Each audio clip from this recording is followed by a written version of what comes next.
Karima, hier, on a appris qu'il y avait une députée du Parti libéral du Québec, Marie-Claude Nichols, qui ne se représentera pas.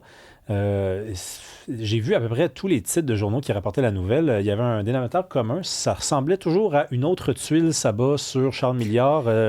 Un autre problème pour Charles Milliard. Charles Milliard n'est pas sorti du bois. Ça va pas bien.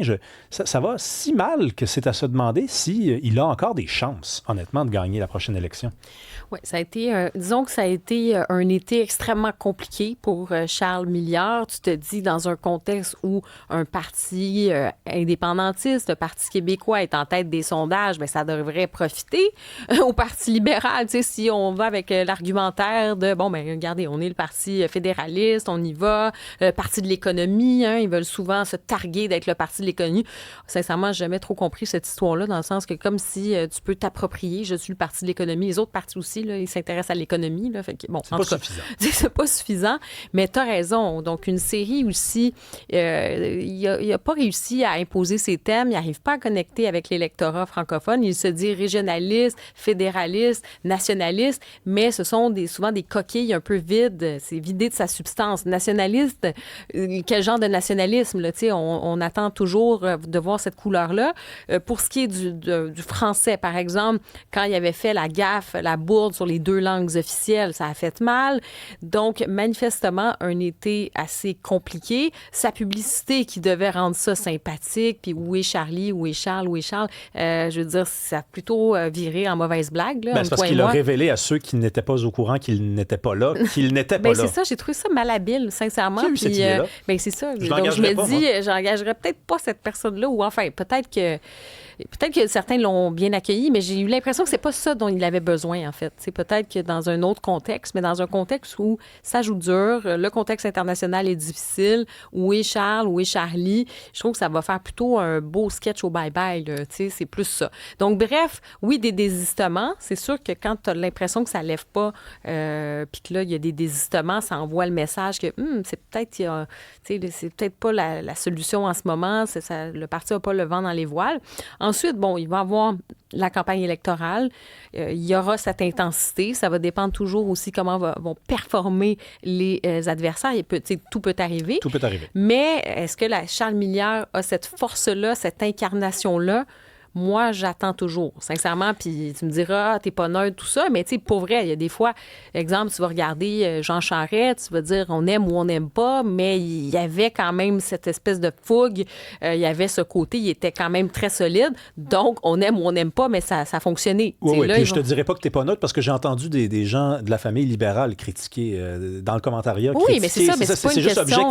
c'est objectivement pas une ultra bonne performance. Exactement, parce que si tu regardes, je trouvais que, tu sais, on entendait plus Ruba-Gazal que Charles Milliard. Puis, tu sais, Ruba-Gazal, tu regardes le Parti Québec solidaire dans les sondages, sont quand même très faibles, mais ils ont réussi à attirer l'attention, notamment sur des enjeux qui, ça, peuvent être plus porteurs. Tu sais, sur le logement, la crise du logement, ils se sont positionnés là-dessus. Je trouve que quand ils sont là-dessus, ils sont meilleurs que quand ils sont sur d'autres dossiers, là, tu sais, ou qui font plus juste de l'idéologie. Là, c'est comme... Tu sais, crise du logement, ça parlait au monde. Oui, puis c'est la différence entre faire de la macro-politique puis de la micro. C'est-à-dire, on peut ne pas être d'accord ou on peut être d'accord avec Québec solidaire, mais quand ils nous disent on veut des épiceries publiques, on comprend ce qu'ils veulent dire. Ils veulent des épiceries publiques. Mais quand on entend, nous, on veut mettre de l'avant le régionalisme et le nationalisme, on dit, ça veut dire quoi? Ça veut rien dire, ça. On n'a rien compris, là. C'est du chinois. Ouais. Étienne Alexandre Beauregard est avec nous. Bonjour, Étienne. Salut Rémi, salut Karima. Salut. Karima a dit que c'est un été difficile pour Charles Milliard. Je suis allé vérifier parce que moi, il y a eu un moment donné dans l'été, puis c'était même pas l'été en fait, c'est ça mon point, c'était la toute fin du printemps où je me suis dit ça commence très mal l'été à venir, c'est le 20 juin, donc on sait l'été commence le 21. On apprenait que René Verret, qui était le candidat vedette du Parti libéral du Québec, là, c'était l'avocat qui avait fait condamner Guy Turcotte, se présentait dans Louis Hébert, on apprenait le 20 juin qu'il retirait sa candidature. À ce moment-là, moi, je me suis dit, il y a du monde qui voulait faire de la politique puis qui se dit, on n'est pas sûr de gagner, finalement.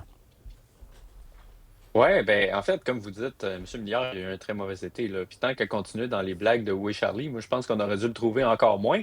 Parce que tant qu'à avoir des mauvaises affaires qui sortent sur toi en politique, des fois, t'es mieux juste de te cacher Mhm, quelque part puis mhm. d'espérer qu'il n'y ait pas de bruit qui sorte sur toi. Parce que si on fait l'historique un peu de cet été-là, moi je trouve que grosso modo, ça avait relativement bien commencé. En tout cas, sa fin de printemps, quand il a annoncé quand même plusieurs candidats avec une certaine stature. On parlait justement de M. Verret, qui est un ancien procureur du Québec. On avait eu aussi M. Cossette, hein, qui est l'ancien recteur de l'Université de Sherbrooke, M. Leblanc de la Chambre de commerce du Montréal métropolitain, qui a été officialisé dernièrement, mais ça avait été annoncé tout à peu près dans la même vague, avec Julie White aussi de manufacturier exportateur. Donc, ça faisait quand même des candidatures qui ont du poids, des gens que tu dis, OK, je le verrai dans le Conseil des ministres. Puis après, j'ai l'impression, si on refait la ligne du temps encore, là, il y a un bout qui a cassé quand il est arrivé avec sa loi 96 en disant finalement, on va enlever certaines parties qu'on n'aime pas dans la loi protégeant le français, mais on va quand même garder l'essentiel, puis on va même mettre la clause dérogatoire pour le protéger. Puis là, tout d'un coup, le caucus du West Island, comme souvent, a grimpé dans les rideaux. Puis là, sa séquence a comme cassé un petit peu. Puis là, whoop, on voit Mme Fréchette qui a commencé à monter dans les sondages. Puis là, on voit des candidats qui commencent à se désiter, certains pour des questions éthiques, certains juste parce qu'ils décident qu'ils vont plus. Puis là, on dirait que le momentum a vraiment, la chaîne a débarqué, là, comme on dirait en bon français, puis il n'est pas capable de rembarquer sur son vélo depuis, malheureusement. Non, non, complètement. Mais j'allais dire là, est-ce que c'est un peu trop tard? Tu me diras, la campagne, elle n'a pas commencé, mais quand tu pars comme ça avec plusieurs points en arrière, est-ce que tu peux rattraper le retard? Mais ça, c'est une bonne question. Parce que, franchement, là, au printemps, quand on voyait que c'était presque égalité entre le Parti québécois et le Parti libéral, je pense que ça aurait été intelligent de parier sur M. Milliard. Là, si on embarquait sur Polymarket, cette histoire-là, considérant que la question du référendum va toujours arriver, il y aurait eu cette possibilité-là où, bon, certains Québécois se replient sur l'option fédéraliste de base, puis que ça permette à M. Milliard d'arriver au gouvernement. Mais là, ça a l'air vraiment plus difficile parce que, bon, moi, je pense pas que la CAQ, jusqu'à maintenant, a eu une performance sans bon sens. Les mesures qu'on a mis de l'avant, autant pour l'accès à la propriété que pour détaxer les bars-tentes, les genres de collations, ça a un peu tombé à plat. Mais quand même, on voit que le Parti libéral, il n'y a pas de folie non plus. Fait que, le jeu est ouvert, mais c'est sûr que s'il y en a un qui aurait eu avantage à ce qu'on dise rien du tout sur lui cet été, ben c'est M. Milliard.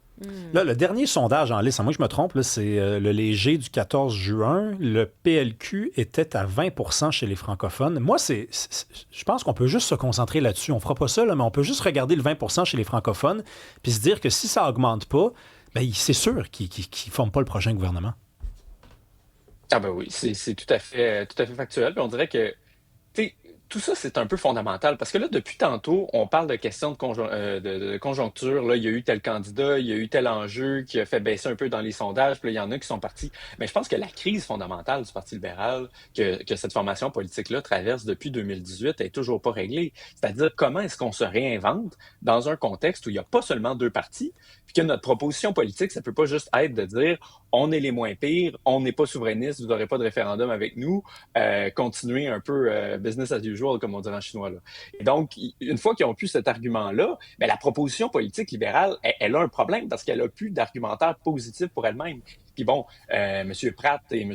Dion Charest, qui est maintenant candidat, avaient essayé, hein, avec leur comité de la relance, de proposer certaines choses. Mais je pense pas que c'est en arrivant avec une réforme du Sénat ou d'autres trucs un peu abscons que ce parti-là va retrouver une pertinence, va retrouver l'enthousiasme. Puis c'est ça leur défi, c'est de dire, ça veut dire quoi être libéral en 2026? C'est quoi la proposition positive qu'on a? Puis pourquoi je les choisirais eux parmi tant d'autres options plutôt que juste par rejet des autres? Mais est-ce que c'est pas un parti qui est, avec l'existence de la CAQ, puis la CAQ qui renaît, là, dit-on, est-ce que c'est pas un parti, le Parti libéral, qui est à peu près impossible à gouverner dans la mesure où, moi, j'imagine bien Christine Fréchette autour de sa table avec sa bande et leur dire, là, nous, on n'est pas des souverainistes, on n'est pas des fédéralistes, on est des nationalistes. Tu clair, là, tout le monde est-tu correct avec ça? Ça semble être plus envisageable que d'arriver autour de la table et dire, bon, nous, on est nationalistes. Là, c'est sûr que tu en as parlé, le caucus anglophone, qui disent ils veulent pas ce mot-là, ils l'aiment pas ce mot-là, eux autres. Fait que ça marchera jamais. Ben oui, c'est le grand défi de voir aujourd'hui, puis bon, vous savez, moi, j'écris là-dessus, c'est une de mes marottes, alors que la question identitaire est au sommet des discussions, même avant la question constitutionnelle beaucoup, est-ce que c'est possible d'avoir une coalition politique comme celle du Parti libéral, qui historiquement, c'est l'union des non-francophones avec les francophones fédéralistes. Mais si les francophones fédéralistes ont un attachement à la question identitaire, recherchent un parti qui veut aller de l'avant là-dessus, ben là, cette coalition-là devient impossible ou très, très, très difficile à gérer parce qu'on sait que du côté de l'électorat non francophone, c'est très dur de faire avaler ces choses-là. Puis d'ailleurs, moi, je pense que quand ils vont faire leur post-mortem de campagne, le caucus de West Island va avoir à se poser des questions parce que la proposition de M. Milliard, elle était assez minimaliste. Hein? Il dit, je vais enlever les gros irritants dans la loi 96, les choses qui font que oui, les anglophones grimpent dans les rideaux, on va garder certaines choses et ensuite, on va protéger cette loi-là avec la clause dérogatoire. Moi, personnellement, je trouvais que d'un point de vue de stratégie politique, c'était vachement intelligent.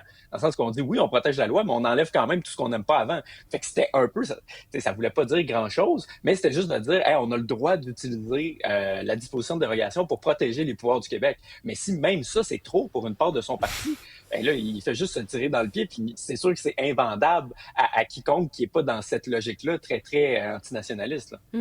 Complètement. Et parlons maintenant des pétrolières, là, parce que, c'est évidemment, avec ce qui se passe du côté de l'Iran, tu voulais nous parler de ça, des recettes des pétrolières en raison de la hausse du prix de l'essence. Là, ils s'en mettent plein les poches.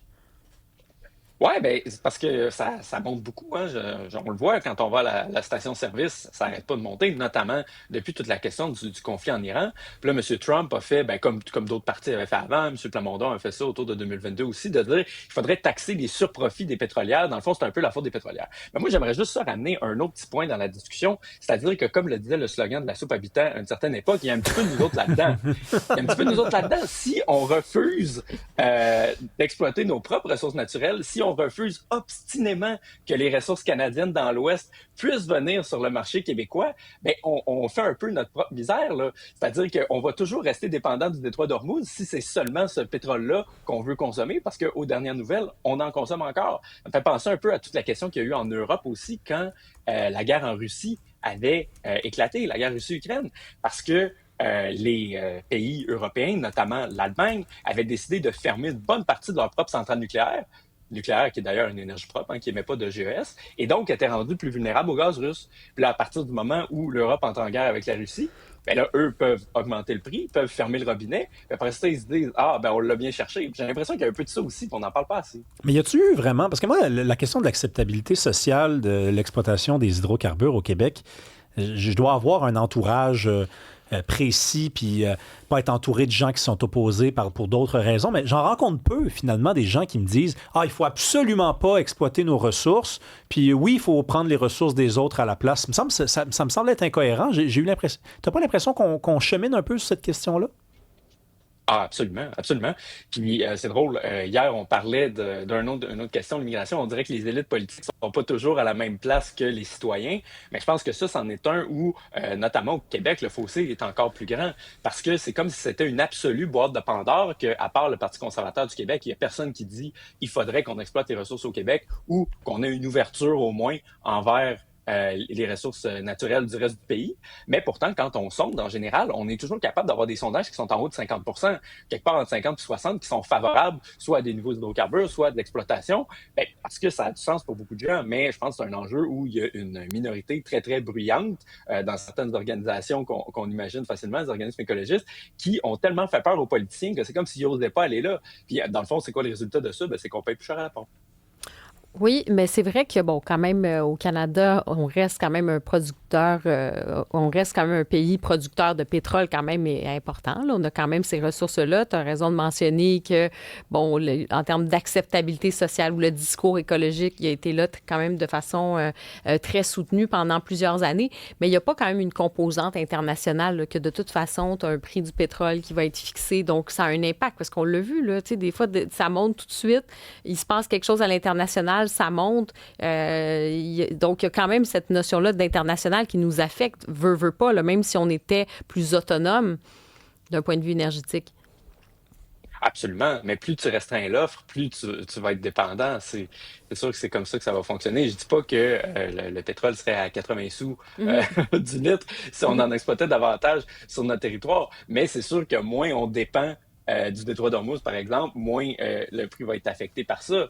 Puis d'ailleurs, justement, si on est à la place de l'Iran en ce moment, on est très, très, très content que les pays occidentaux comme le Canada décident de ne pas exploiter leurs ressources parce que ça nous donne un avantage géopolitique qui est absolument formidable. Puis après ça, on peut bien se plaindre quand les puissances pétrolières du Golfe achètent des clubs sportifs comme le PSG, font de l'influence puis utilisent ces ressources-là pour avoir du pouvoir politique. D'une certaine manière, c'est nous qui leur redonnent sur un plateau d'argent. Pour la campagne électorale, il y a Christine Fréchette qui a dit qu'elle n'était pas fermée à ce qu'il y ait un pipeline là, qui passe justement sur le territoire. Dirais-tu que ce dossier-là, de la question des pipelines, la question des sables bitumineux, ça va revenir pendant la campagne électorale au Québec? Honnêtement, c'est une bonne question parce qu'effectivement, Mme Fréchette a dit ça dans sa course à la chefferie. Bon, depuis, on va quand même lui donner le bénéfice du doute. Il n'y a pas eu beaucoup de temps pour gouverner, mais il n'y a pas eu de signe concret non plus qu'elle voulait aller vers là. Je serais quand même surpris qu'elle fasse une annonce de campagne là-dessus. C'est sûr que M. Duhem, bon, lui, il est très affiché sur ces questions-là. Je pense pas qu'il va se priver d'en parler, mais j'ai l'impression que dans les autres partis, bon, au Parti québécois, on est peut-être plus aussi fort sur l'écologie qu'on l'était en 2022, mais je pense pas qu'ils vont vouloir aller vraiment dans la direction d'exploiter des hydrocarbures ou de favoriser un oléoduc, parce que là, il y a une partie de la base qui aime pas ça. Au Parti libéral, bon, c'est difficile de prendre des positions au Parti libéral. Québec solidaire, on les connaît. Je ne sais pas si, en fait, les partis vont avoir... Ils sont même pas capables de prendre position sur l'oléoduc. Imagine-toi. Ils sont pas capables de prendre position sur un oléoduc, Parti libéral. Ben là, ils n'ont pas de candidat non plus. Donne-leur une chance. Là. Merci, Étienne. On se retrouve demain. Bye. Salut.